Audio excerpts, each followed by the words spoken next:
Hey guys, it's me again, Leonardo Edwin. What up? Di video kali ini aku bakal ajak kalian jalan-jalan ke kota terbesar kedua di Uzbekistan, yaitu Samarkand. Ini adalah kota yang sangat menarik sekali, banyak arsitektur keren seperti ini. Dan langsung aja tanpa lama-lama lagi, kita mulai video kali ini. Let's go!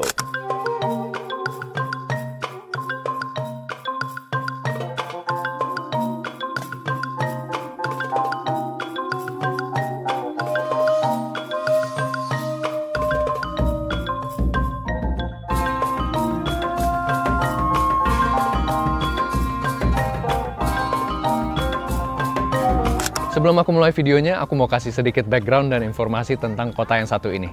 Jadi Samarkand adalah kota terbesar kedua di Uzbekistan setelah Tashkent, ibu kotanya. Dan dari dulu Samarkand sendiri udah menjadi kota yang sangat penting karena pernah menjadi ibu kota dari satu dinasti yang bernama Timuris. Dan dari dulu Samarkand adalah salah satu kota tertua di Sentral Asia, di Asia Tengah, tertanggal sejak abad ke-7 sebelum Masehi. Sebelum explore kota Samarkand, aku udah explore Tashkent dulu, dan kalau kalian belum nonton videonya, kalian bisa nonton di sini. Sore itu aku sampai di stasiun kereta Tashkent, dan bener-bener guys, itu aku ngangong sendiri karena nggak ada bahasa Inggris sama sekali. Jadi semua plang, semua tulisan tuh bahasa Rusia dan bahasa Uzbek. Dan tiketnya itu juga nggak ada tulisan Inggris satupun, nggak ada. Jadi aku benar-benar bingung dan beruntung karena ketemu salah satu staff yang bisa bahasa Inggris sedikit.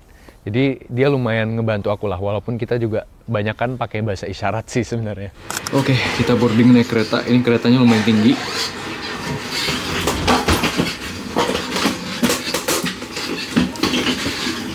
Gak ngerti bahasa Rusia sama Uzbek semua guys. Harusnya tempat dudukku tuh yang berdua di belakang, cuman ada ibu dan anak gitu minta gantian di sini. Ini konfigurasinya 1, 2. Jadi lumayan lah, aku dapat yang sendiri. Ini keretanya masih mati tapi full listrik ya, jadi kerennya di daerah Soviet. Bahkan kemarin aku dari Azerbaijan, Georgia, Armenia, itu keretanya udah full listrik semuanya. Situasinya seperti ini. Ini pada ngomong bahasa Uzbek dan Rusia. Nih guys, benar-benar nggak ada Inggris sama sekali. Nggak ngerti.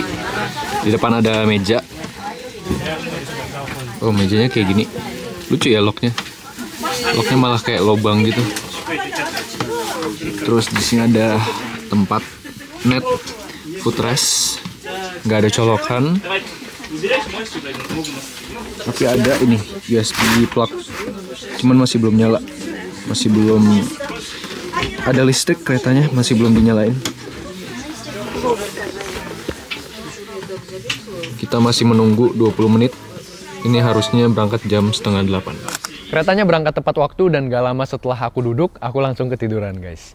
Ngomong-ngomong, dari Tashkent ke Samarkand ataupun sebaliknya, itu ada beberapa cara. Yang paling cepat tapi paling mahal yaitu adalah pesawat, hampir 1 juta bahkan lebih. Kalau kalian bawa bagasi itu udah pasti 1 juta lebih. Tapi paling cepat karena kurang dari 1 jam. Yang kedua, ada kereta yang aku naiki. Cuman yang aku naiki itu bukan yang paling cepat karena ada high speed train sebenarnya. Cuman high speed train ini itu benar-benar sold out-nya cepet banget. Jadi kalian harus book in advance. Dan di Uzbek juga banyak calo guys, harus hati-hati.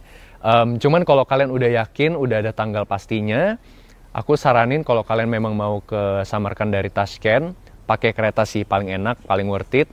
Cuman 2 jam aja, high speed, dan kalian bisa book online juga jauh-jauh hari. Aku beruntung masih dapat kereta yang kelas kedua. Ini adalah, kalau di China tuh ada Tongche, jadi satu di bawah yang high speed, 3-4 jam nyampe, harganya tuh 120.000 som, atau kurang lebih ya 140-150 ribu rupiah. Ketiga ada bus. Bus ini kalau kalian nggak dapat kereta, dan kalian nggak mau naik pesawat, kayaknya paling oke naik bus. Jarak tempuhnya 5-6 jam, harganya tuh di bawah 100.000. Jadi sekitar 60-70 ribu gitu. Dan yang terakhir ada taksi. Taksi ini kayaknya yang paling convenient, apalagi kalau kalian berangkatnya satu grup bareng-bareng gitu. Cuman ya tetap mahal juga, ratusan ribu. Dan lamanya tuh sekitar 3-4 jam. Jadi paling enak tetap menurut aku kereta sih. Yang aku rasakan, feel naik keretanya tuh kayak lagi naik kereta di Pulau Jawa. Jadi agak sedikit bergoncang, agak ketarik-ketarik gini. Kayak tekek-tekek gitu kadang-kadang. Dan walaupun ini adalah kereta listrik ya, ini pakai listrik. Aku tuh awalnya pikir, oh keretanya belum dinyalain. Makanya hening, gak ada suaranya, dan lampunya tuh cuma 2 yang nyala, gelap gitu. Tapi ternyata itu tuh memang kereta listrik dan udah nyala sebenarnya. Tapi sepanjang perjalanan sampai ke Samarkand, lampu yang dinyalain tuh cuma 2 itu guys, jadi lumayan gelap, tapi enak buat tidur sih. Sampai di Samarkand, lumayan on time, telat 2 menit, sekarang jam 11 kurang 10. Keretanya tadi momen-momen terakhir tuh kasar banget, bener-bener kayak jeduk gitu, kayak ditarik-tarik, mungkin posisinya nggak pas apa gimana nggak tahu. But anyways, udah sampai di Samarkand, aku nggak sabar buat tunjukin kalian kotanya besok. Aku barusan udah book walking tour, seperti biasa. Setiap kali explore selalu nyari walking tour. Kalau nggak ada baru jalan sendiri. Oke, sampai jumpa besok guys. Mau istirahat dulu.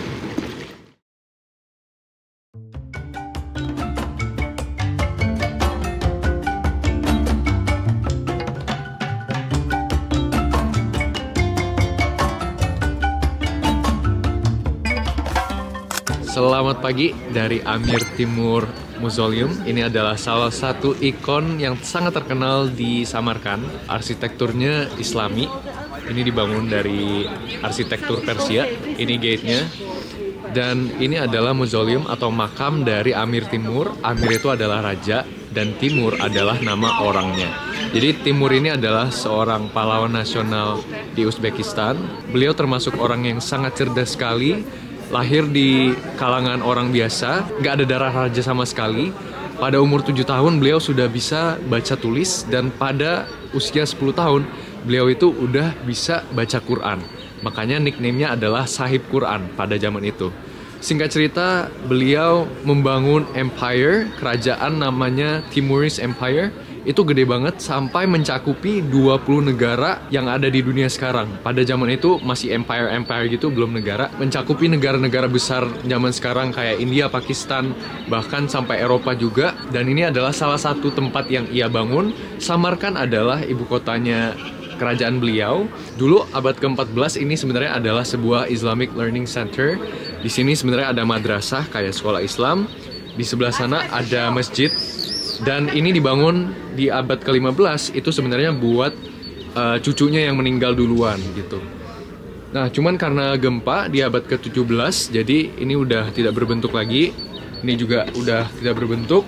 Mausoleumnya itu punya 4 minaret atau tower, cuman sisa 2 karena gempa semuanya roboh, dan ini juga jadi lebih pendek gitu. Nah, 2 tahun setelah cucunya meninggal, Amir Timur sendiri juga meninggal, wafat, dan kala itu lagi musim dingin. Sebenarnya beliau bukan berasal dari Samarkand, cuman karena medannya luar biasa parah, akhirnya beliau dimakamkan di sini juga. Dan tempat ini dikenal sebagai Amir Timur Mausoleum. Kurang lebih seperti itu guys ceritanya. Ini yang hitam adalah makam dari Amir Timur, dan bukan yang besar itu ya, karena yang besar itu adalah makam dari gurunya, salah seorang gurunya. Menariknya di sini adalah makam-makam orang penting dan orang hebat pada zaman dulu. Yang ujung itu adalah makam dari kakek buyutnya pendiri kerajaan Mughal. Bahkan aku juga baru tahu, dikasih tahu barusan kalau raja yang membangun Taj Mahal itu keturunan dari Amir Timur ini. BTW makam-makam ini cuman simbolik aja, karena makam yang asli itu ada di bawah tanah. Jadi ini dalamnya cuman batu aja kosong ya. Sama persis kayak di Taj Mahal, karena inspirasinya dari sini sebenarnya. Ada keturunan dari Amir Timur. Ini baru direnov akhir tahun 1990-an. Jadi masih terlihat baru. Bukan yang asli. Ini adalah peta kekuasaan Amir Timur sekitar abad ke-14 dan 15. Kapitalnya, ibu kotanya di Samarkand. Kita bisa lihat ini peta zaman dulu ya. Dari Delhi, India, Kabul, Pakistan, Baghdad, Irak, sampai ke Mesir, sampai ke Turki, Konstantinopel, sampai ke Rusia, Moskow. Ini 20 negara zaman sekarang guys. Dulu bener-bener persebarannya segede ini, luar biasa. Ini kita ke mausoleum yang di sebelah. Bayar lagi 10.000 som. Cuman di sini kita bisa masuk ke bawah tanah melihat makam dari relatives atau saudaranya Amir Timur. Modelnya seperti ini. Jadi makam aslinya itu di bawah tanah tetap. Ini cuman makam aja, dalamnya kosong, cuman sebagai tanda. Dan di atas itu ada makam yang simbolik. Semua mausoleum rata-rata kayak gini. Ini lantai utamanya, harusnya di sini ada makam simbolik. Dan ini adalah sisa dari abad ke-15 guys, ini masih asli. Ini keramik-keramik mozaiknya asli cakep banget. Lihat detail semennya. Ini semen zaman dulu nih. Masih asli loh. Kalau yang di atas ini udah baru semua ya. Karena ini sempat roboh tuh. Ini yang baru, ini yang zaman dulunya sebelum renov. Guideku di sini menjelaskan bahwa Samarkand itu artinya multitafsir di beberapa bahasa. Cuman yang paling umum, Samarkand itu berarti meeting point atau titik temu. Karena dari zaman dulu banget ya, Silk Road atau jalur sutra, jalur perdagangan tertua di dunia, dari Roma menuju Beijing, titik tengahnya adalah Samarkand. Jadi orang dari ujung ke ujung atau dari manapun, dari arah manapun, itu pasti bakal lewat Samarkand. Itulah kenapa di sini sangat penting sekali kotanya dari dulu. Kenapa Timurese Empire tuh dibangun di Samarkand ya, karena itu. Dan dari dulu udah ada 4 dinasti besar yang mencoba merebut tempat ini dan berhasil, yaitu Alexander the Great. Terus yang kedua ada dinasti Arab, ketiga Mongol, dan yang terakhir adalah Persia. Dari Amir Timur Mausoleum kita lanjut ke Regent Square. Di sana antriannya lebih kacau karena lebih ramai di sana dan ada polisi yang jaga tuh kayak cuman lihat-liatin doang, jadi antriannya pada serobot. Harga tiket masuknya 65.000, lebih mahal dari Amir Timur Mausoleum yang di sini harganya 40.000 som. Tapi lebih worth it karena di situ tuh lebih gede dan itu adalah ikon utamanya Samarkand. Dan tiketnya nggak mahal-mahal amat kok sebenarnya buat tempat segede itu, jadi worth it banget buat kalian masuk dan dalamnya tuh bener-bener cantik banget. Sekarang jam 10, lihat ini tempatnya seramai ini. By the way, ini turnya harusnya berlima, cuman pada cancel jadi sisa aku doang guys. Akhirnya jadi private nih.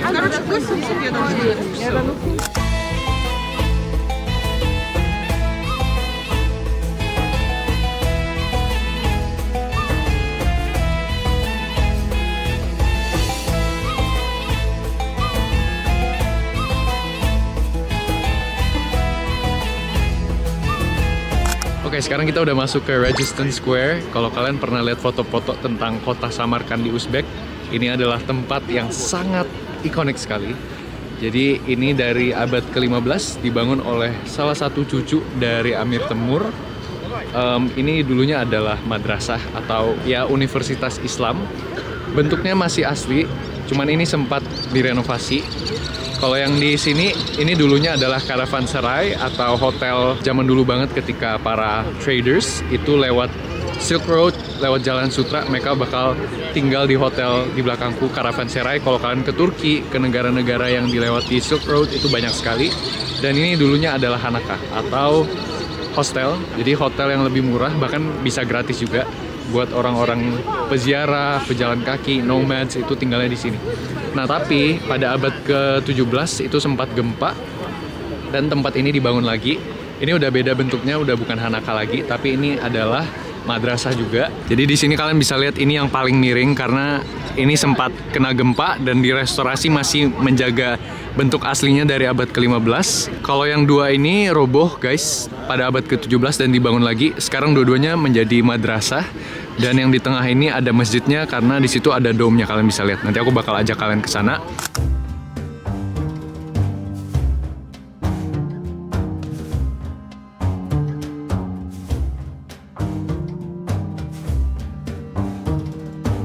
Ini halaman tengah dari madrasah yang aslinya. Bangun tempat ini cuma 3 tahun guys, gedung ini doang ya. Ini dibangun oleh Raja Ulugh-Beg, cucu dari Amir Temur. Feel-nya masih kayak universitas zaman sekarang nggak sih? Ada halaman-halamannya gini. Dan ini dalam beberapa hari bakal mekar nih pohon-pohonnya, cakep banget asli. Itu udah mulai mekar tipis-tipis.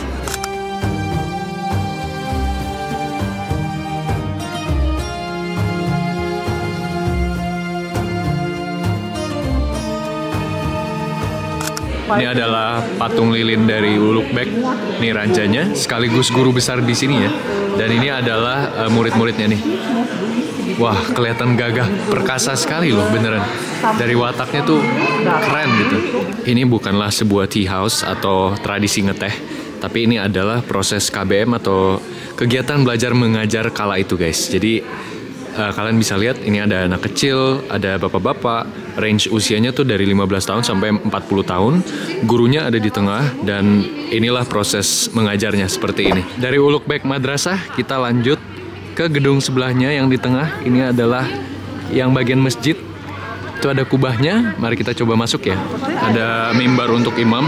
Cuman sekarang udah nggak dipakai, udah nggak aktif lagi masjidnya. Cuman kalau mau sembahyang di sini, mau berdoa di sini boleh. Asli, cakep banget. Katanya pakai 7 kg emas. Ini adalah contoh batu bata yang kita bisa lihat diwarnain. Jadi tekniknya mereka buat patternnya dulu kayak gini, dimasukin ke oven, baru udah kering mereka bakal warnain. Habis diwarnain, masukin ke oven lagi supaya kering dan berwarna. Aslinya kayak gini guys, tanpa warna. Ini lagi ada photoshoot guys, sewa kostum. Aku kayaknya juga mau nyoba deh, soalnya murah, cuman 50.000 aja. Kayak burung gagak. Apa sih? Peacock tuh apa? Burung merak, burung merak. Kok burung gagak?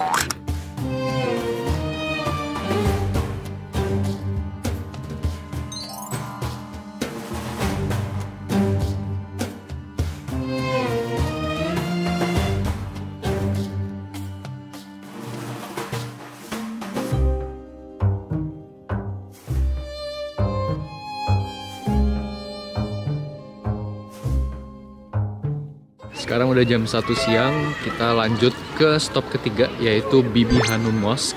Ini di belakang ada mausoleumnya, dan ini ada masjidnya guys. Ini juga udah hancur total, kena gempa di abad ke-17, dan dibangun lagi jadi tahun 2003. Gedung yang asli itu butuh 5 tahun aja untuk dibangun, menggunakan 100 gajah untuk mengangkut batu, 200 pengrajin, artman yang buat ngelukis, buat mahat-mahat, dan 500 pekerja. Selesai dalam 5 tahun aja, dan di dalamnya ini itu bisa menampung 10.000 orang untuk sholat berjamaah. Pada abad ke-15 ini adalah masjid terbesar di Asia Tengah. Ini model asli dari Bibi Hanum Mosque. Setelah gempa pada abad ke-17 tuh kayak gini, bener-bener hancur total guys. Dan dibangun lagi selama 32 tahun proses restorasi. Dan di sini kita bisa lihat kubahnya tuh udah baru ya, udah dicat. Kalau dindingnya ini masih asli dari abad ke-15 sebagian. Ini ada yang ditambah juga. Ini adalah salah satu masjid kecilnya yang ada di sebelah kiri dan kanan. Kita ke masjid yang paling gedenya di tengah. Cuman ini nggak boleh masuk karena alasan keamanan. Di dalam tuh masih ada sisa-sisa reruntuhan dari masjid yang dibangun di abad ke-15.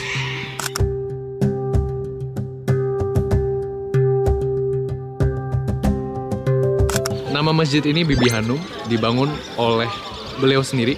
Beliau adalah salah satu dari 18 istri Amir Temur, dan bisa dibilang adalah istri favorit. Jadi ketika Amir Temur pergi keluar kota buat perang, beliau yang menjaga kota ini, yang memerintah kota ini, kurang lebihnya seperti itu. Dan masjid ini beliau sendiri yang minta untuk dibangun. Dan di tengah-tengah tuh ada bekas Quran, tapi itu bukan yang asli, itu adalah yang kopi. Ada di sini dari abad ke-15. Cuman karena gempa di abad ke-17 dipindahkanlah ke tengah supaya aman dan bisa dilihat orang-orang gitu.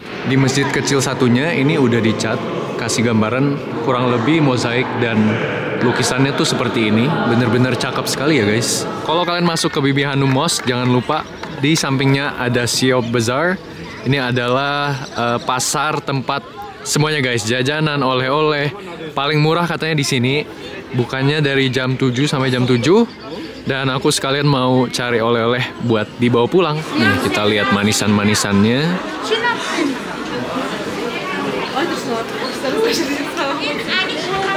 Pasarnya lumayan bersih guys. Mungkin karena pasar kering kali. Ternyata kayaknya bukan yang paling murah, cuman kita tuh harus jago nawar.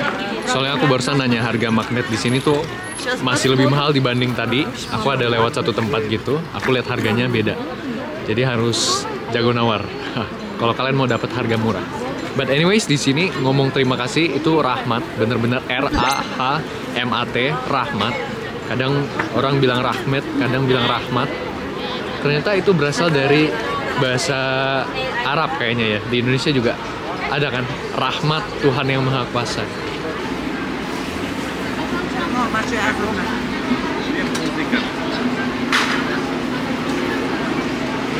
Kol, sawi, brokoli, kentang, bawang. Nah, ini adalah bahan buat bikin plov nasi Uzbek. Wih, ada kimchi juga tuh. Mereka suka banget guys, motong-motong wortel diginiin. Wangi banget nih. Kalian pada bisa cium nggak? Sekarang jam 2 lewat. Aku mau makan dulu. Ini makan nasi khasnya Uzbek. Ini adalah plov.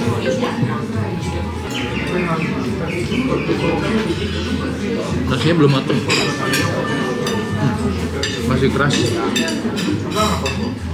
Jadi nasinya tuh bukan pakai rice cooker, tapi kayak digoreng di wajan penggorengannya gitu.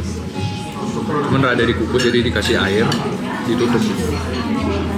Ini belum matang. Masih keras banget. Segini harganya 40.000 som, atau ya 40.000 sampai 50.000. Tadi aku dari sini, ini adalah Bibi Hanum Mosque. Ini mausoleumnya dan jalan ke sini guys. Ini adalah makam dari presiden pertama Uzbekistan, Islam Karimov. Ini dia makamnya di dalam situ. Dan di sebelahnya ini adalah masjid.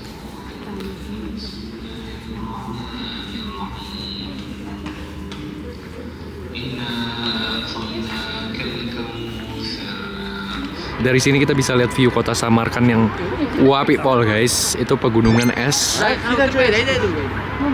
Ini bazar yang tadi, Siop Bazar tuh lumayan gede ya. Dan lihat, wah. Ini by the way satu jalan ini tadi sampai Rajasthan itu steril. Cuman pejalan kaki, angkot, bagi kayak gitu. Mobil-mobil tuh nggak bisa masuk, nggak bisa lewat sini. Tempat-tempat yang kalian wajib kunjungi di Samarkand tuh kurang lebih kayak gini-gini, lebih ke peninggalan, sejarah, arsitektur islaminya. Sebenarnya habis dari makam presiden yang pertama, aku sempat jalan lagi, ada satu yang jaraknya tuh kurang lebih 5-10 menit jalan kaki. Namanya adalah Shaki Zinda Complex, cuman aku nggak masuk, aku lihat dari luar aja. Itu dari abad ke-11 dan 12 kalau nggak salah, kurang lebih sama modelnya, udah di-rebuild juga, tapi itu lebih berbukit dan lebih padat. Tapi dari semua tempat di Samarkand yang wajib banget kalian kunjungi ya 3 itu. Amir Timur Mausoleum, Rajasthan Square, dan Bibi Hanum Mosque. Itu sih 3 tempat yang utama. Dan aku rekomendasi banget kalian pakai guide, karena ketika kalian dijelasin, ketika kalian tahu sejarah dan informasi di baliknya, seperti yang ini, kalian tuh jadi lebih bisa mengapresiasi gitu loh. Jadi aku bener-bener saranin pakai guide, dan nggak perlu yang mahal-mahal kok. Kalian juga bisa kayak aku ikut yang free walking tour. Kalian cuman kasih tip aja, that's also fine. Tapi selama tipnya itu bener-bener value apa yang dijelasin gitu loh.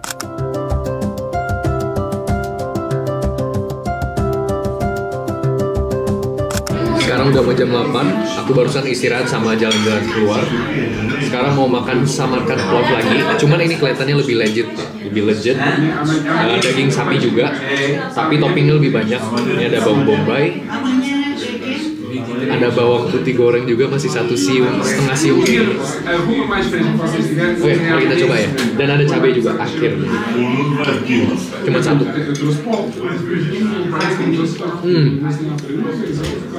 Ini baru enak beneran. Wow.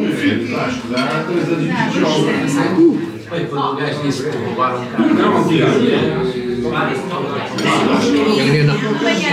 Harganya lebih mahal 8.000 som, tapi lebih enak jauh dari yang tadi.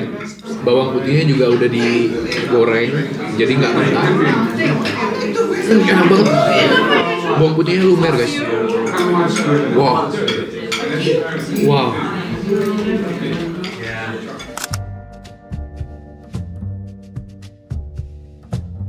Segitu dulu untuk video kali ini. Ditunggu episode selanjutnya yang gak kalah menarik. Semoga kalian suka episode ini ya. Thank you guys for watching. Bye-bye.